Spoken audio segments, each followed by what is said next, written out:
And finally, to Swampy Joe, our dear friend who's wandering around the White House as Kamala Harris is double-checking just how many stairs he may or may not have to navigate at any one moment. Well, Swampy Joe, of course, when he became President of the United States, well, one of the reasons he was able to lift himself to the presidency was to pretend that Donald Trump was the wrecker and that he was the healer, that there was no Team Red, no Team Blue, there was just Team Red, White and Blue. Remember? Unity, uniting our people, uniting our nation, uniting to fight the foes we face with unity. Speaking of unity, the way of unity and unity. So how's that unity going now as we get halfway through July, just a few months into a 4-year presidency? Well, this bloke is a hyper-partisan, just like every person who is involved in politics, both here and in the United States. So right now he wants to change the election laws. Republican states also want to make sure that people have crazy things like ID before they can vote. You know, the same thing that you would need to be able to pick up tickets to a baseball game, the same thing you would need to do to be able to book a ticket on a train or a plane, the same sorts of things that you would need to do to get a passport. Well, why shouldn't you have those basic things to be able to vote?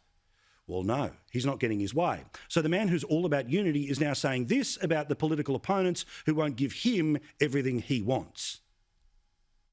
We're facing the most significant test of our democracy since the Civil War. That's not hyperbole. Since the Civil War. No, it is hyperbole. The Civil War was literally when the North was versus the South about states' rights, which, yes, was code for slavery. And how many people died? He wasn't done. 21st century Jim Crow assault is real. It's unrelenting. And we're going to challenge it vigorously. Because people have to show that they are who they are in order to be able to vote?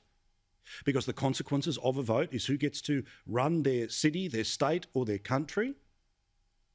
There should be a higher standard of identification to get tickets to go to the baseball.